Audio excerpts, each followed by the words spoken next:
So do we recommend it? Stay tuned to the end. Hello, and welcome back to another non-stop adventure. I'm Carisha. And I'm Leroy. And today we're here to give you tips, tricks, and a review of Super Nintendo World at Universal. Universal Studios Hollywood. To be exact. Okay, so the very first thing that you need to know, it is imperative that you get the Universal Studios Hollywood app. There's going to be 2 of them in the App Store. Make sure you download the one for California because Florida has their own app as well. So download the one for California. It's imperative. You want this app. Why? Because you will have to get into a virtual line in order to enter Super Nintendo World. As of today, if you do not have a virtual reservation, you are not getting into Super Nintendo World. Exactly. Okay, so check this out. We went in at 7:30, and our reservation times that we had available were 8 to 9 and 9 to 10. We met someone that went in at 10:30 a.m., and his reservation was for 8 p.m. So you want to get the app and you want to go in early and make a virtual reservation for Super Nintendo World. You got to be on it because the app also has a GPS locator on it as well. Yes. So here at the Hilton, we're right next to it. So the app is picking up our location. Yes. So while we were eating breakfast, we were able to get in the virtual line before the park even opened. So pro tip is if you're coming to Universal Studios Hollywood, get a hotel next to Universal. So that way you can just reserve your spot before you even get there. Now, if you live in the area and you don't want to get a hotel, make sure you get to Universal so that the app can pick up your GPS location, know that you're in the park or very near it, and you'll be able to then book your virtual reservation. Let me give you an example. So what you do, you go to your Super Nintendo World app, you go to Virtual Line, and then it'll go to Virtual Line Experience, and you want to click on Virtual Line Venues on the right. Once you do that, you want to click Super Nintendo World, and then you'll come to Super Nintendo World Virtual Line Reservations. You want to hit Reserve. Now, once you do that, you see on this example, it was 7:56 a.m. I have 2 people in my party, so I click that, and you see we have all of these times available to us from 8:30 a.m. to 6:10 at night. Now, if you take a look at this next screenshot, you can see I went back in at 8:32 a.m. and the earliest time slot was 4:10 p.m. So it is imperative that you get in the app early to get your virtual reservation so you can have a wonderful trip. Exactly. Plus it closes at 10 p.m. So you want to get in as early as possible. You want to get that late slot and just only be there for an hour.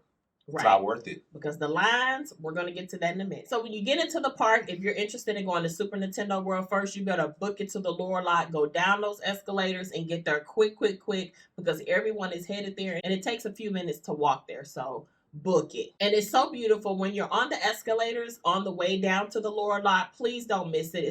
You'll see it on the right hand side.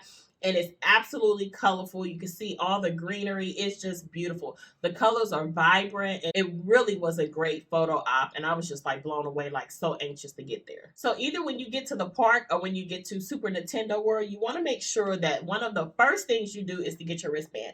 I got Princess Peach. And I got Yoshi. Isn't that just adorable? Look at those. Oh my goodness, we're going to keep these forever. Get your wristband. These you can get them at the Super Nintendo store. You can get them in the park at the vending machine, but get it, early on in your trip because you're going to need it to do a lot of things.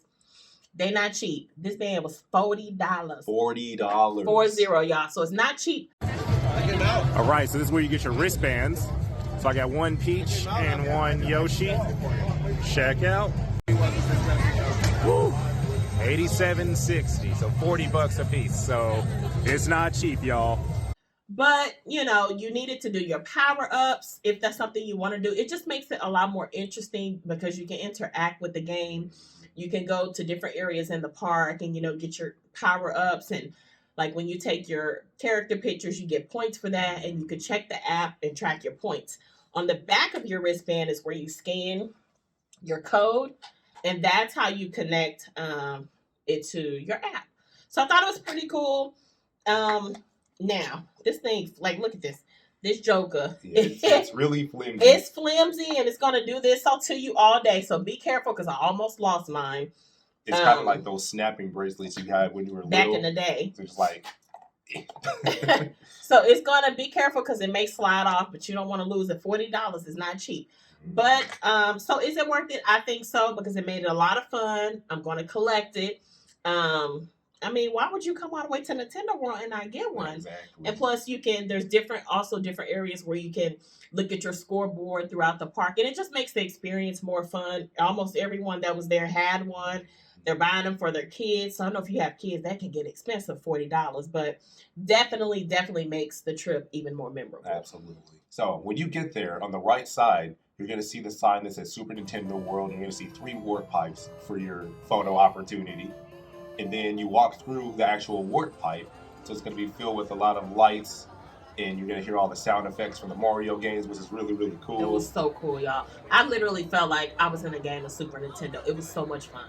Yep, and then as soon as you exit the warp pipe, you're inside of Peach's castle. You're there.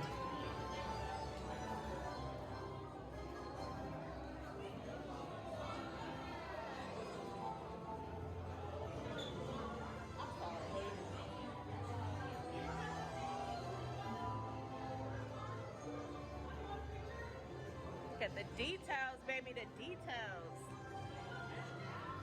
Oh my God, there's somebody. And then right when you walk out, you're right in the middle of Super Nintendo World. When you walk in, you'll notice how small it is. It's a lot smaller than we thought it was going to be. If you've been to Universal and you've been to the Wizarding World of Harry Potter, you notice how big it is. You have different areas you can go. You're kind of walking for a minute and you're still in the Harry Potter world. Super Nintendo World is different. You can literally stand there and, turn around and you see the whole park. So it is small. I was a little bit taken aback by how small it was. I'm going to be honest with you, but it was still very nice. Don't get me wrong, but the size is pretty small and there was a lot of people in that space. So I can see why they have those virtual lines, because if not, it's just going to be packed. So when you come out of the initial warp pipe, you're literally going to see Princess Peach Castle, and they have her whole setup there, and then you'll see the line for the first character meetup, which is with Princess Peach.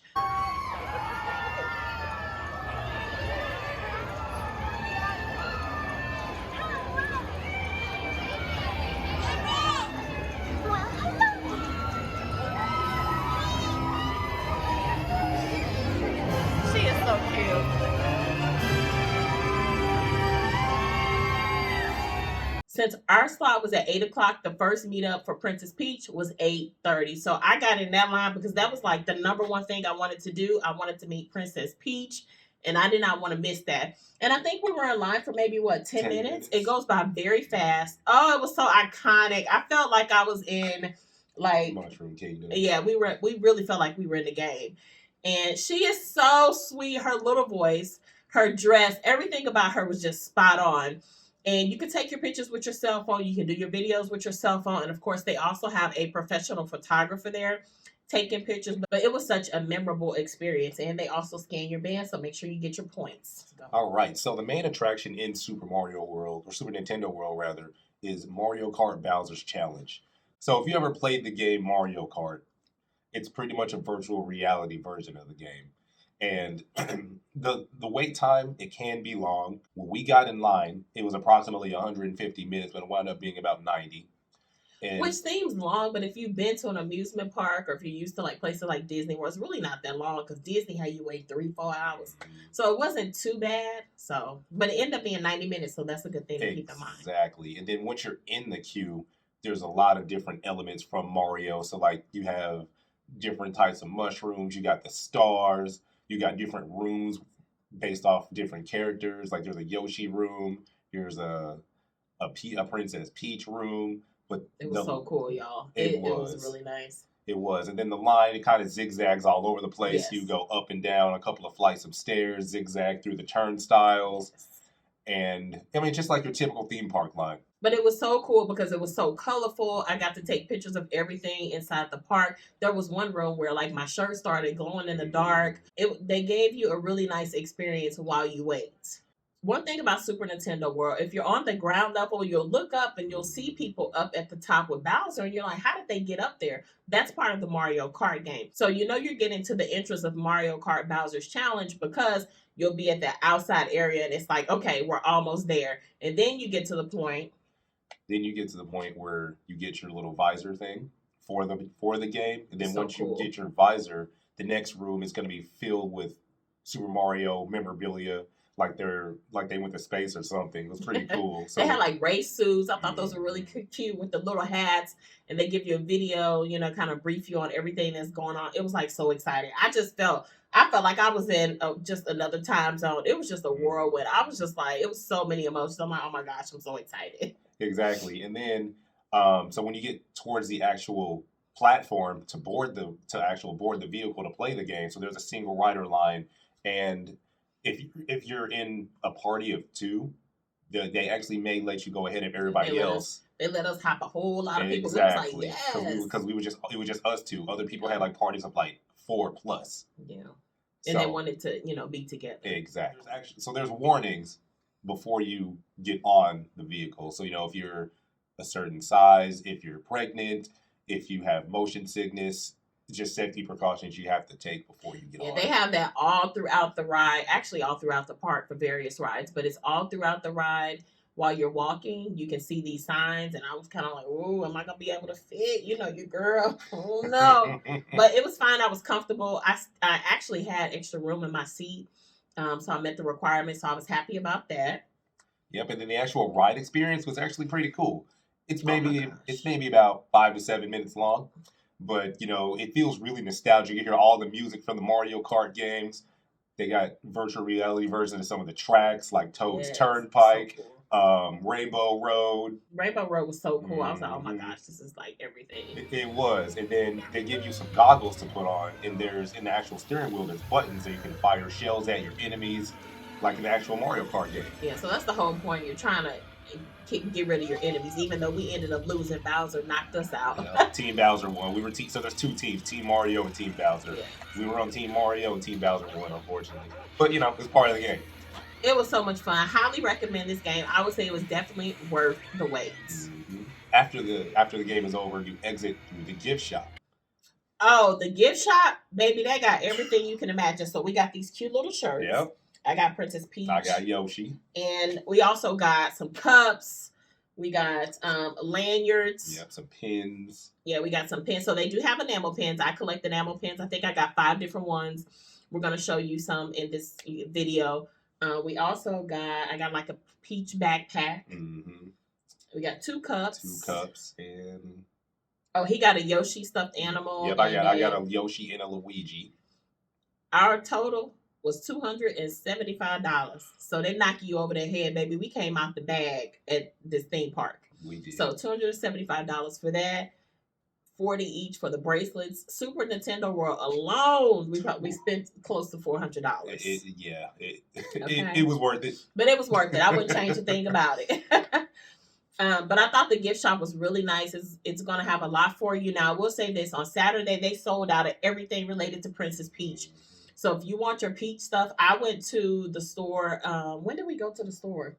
It was early on, yeah, right? It was early. Like I wasn't waiting. I wanted my stuff. It was right after she took her picture with Princess Peach. Yeah, it was right after I took my picture. Mm-hmm. But the first day, all the Princess Peach stuff sold out. And when I went in, they were just restocking from selling out the day before. So if you want something, make sure you get there early and get it. Speaking of getting there early, TOADSTOOL's Cafe is the only... Are y'all ready for this? It's the only restaurant in Super Nintendo World. Hot mess. Are y'all ready? Brace yourself. So after we get off the Mario Kart ride about 11:30 a.m., we was hungry. So let's go eat.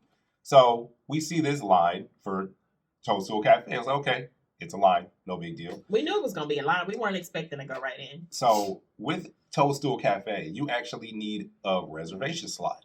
So we get there. Which you can't book the slot on the app. Exactly. You have to go to TOADSTOOL Cafe, and they'll give you a little piece of paper with your time on it, which we didn't know about. Exactly. And the time they gave us... At 11:30, y'all. 11:30. This was our reservation time. 5 p.m. 6 hours, you guys. 6-hour wait. From 11:30, the nearest slot to get into TOADSTOOL Cafe was 5 p.m. 5 to 5:15. They give you a 15-minute window. So... what we advise is when you get to the theme park, just get to TOADSTOOL Cafe and get your reservation. Because if you want to eat lunch, you need to get that reservation early. So we did not get to eat at TOADSTOOL Cafe, but simply because by 5 o'clock, we weren't spending the whole day at Super Nintendo World. We wanted to see the rest of the park. So by 5 o'clock, we were doing other things. So it just didn't fit into the schedule. Yeah, It sucks, but at the same time, I really wish that we knew that we needed a reservation. Because we were like one of the first ones in the park. I would have went straight there, got my reservation, and I'm sure it would have been, for a time early enough to enjoy it. Because we had plenty of time. We just didn't know that, we needed a paper reservation. I wish, hopefully they get to the point where maybe you can make an online reservation, or you may not need it at all once they advance so much. Mm-hmm. But yeah, we had no clue. I was checking everything. And I knew about the virtual reservation to get into the park because I did my research, but there just wasn't a way I would have known about TOADSTOOL Cafe. Like I say, we was ready to wait an hour or two, but 6, I wasn't able to do it. I mean, granted, it was opening weekend, so I figured they're still getting the kinks out of certain things. Yeah. But a 6-hour wait is pretty ridiculous for a restaurant. Yeah. And it is what it is. We just didn't. We could have left and came back, but that's another thing. So you need your virtual reservation to get into Super Nintendo World. So with our food reservation being at 5, we could have left Super Nintendo World. They would have let us back in without a virtual reservation since we had the card reservation for TOADSTOOL. Exactly. That is how you can get back in. But unfortunately, by 5 o'clock, we were doing some other stuff. Exactly. Harry Potter World, Transformers. We were on to other things. And plus, once you're in there, you can stay in there as long as you want to. It's not a timed visit, that sort of thing. It just, you have to get in that virtual line in a timely manner, because if you're not getting in there. Yeah, I think you can stay however long you need, but we won't stay until 5 o'clock. No. All right, so for the overall experience, do we recommend it? On a scale of 1 to 10, how would I rate it? I give a 15. It was off the roof. Insanity. I felt like I was in a game of Super Nintendo World. I am a Nintendo lover. I never thought I would see this day. I want to go to the one in Japan now. I love everything about Mario, Princess Peach. I was overdone. I was literally so excited. And it just was a dream for me as an adult. I cannot imagine how these kids feel, because I was blown away. It was colorful. I mean, they did an excellent job recreating everything from the game. Some basic stuff that you wouldn't even think of. It's like, oh, they did that. Oh my gosh, they got that too. It's definitely a 10 plus out of 10. Yeah, they did a good job. They got everything down so accurate. The colors, the music, the sounds, even the character voices and the costumes. They did it was fantastic. I do wish that it was a little bit bigger. Yeah. That was the only thing. I want to walk down a path and feel like I'm in the world. Do you know what I mean? I just wish they had different paths, different areas you can go.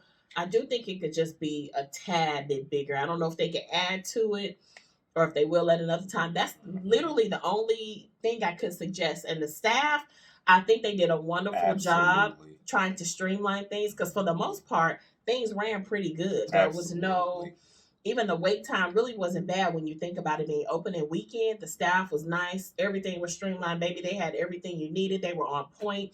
If you had a question, they were able to assist. Mm-hmm. There weren't a lot of hiccups to where you felt like you just missed out, or a lot of balls or drops, a lot of mistakes being made. They did a good job getting everything together. They did. And then especially with the line for Mario Kart, after a certain time, they stopped letting people in. They stopped letting because it was just going to get to the point where you couldn't even move in that line. So after so many people, there was a cutoff time. But yeah, the staff were absolutely fantastic for opening weekend. It's like they knew what they were doing. They were trained well. Absolutely. And they were just so nice. And I love their attire. A lot of them had on like the little Mario uniforms, it was so cute. Like, I was blown away. I'm going to the one in Japan next, so he can book it. Oh, I'm already on it, y'all. But yeah, I definitely give it a 10 plus out of 10. I would definitely come back. All right. So if you have any questions, please let us know and we'll get your questions answered. And we'll see you next time on our next Nonstop Adventure.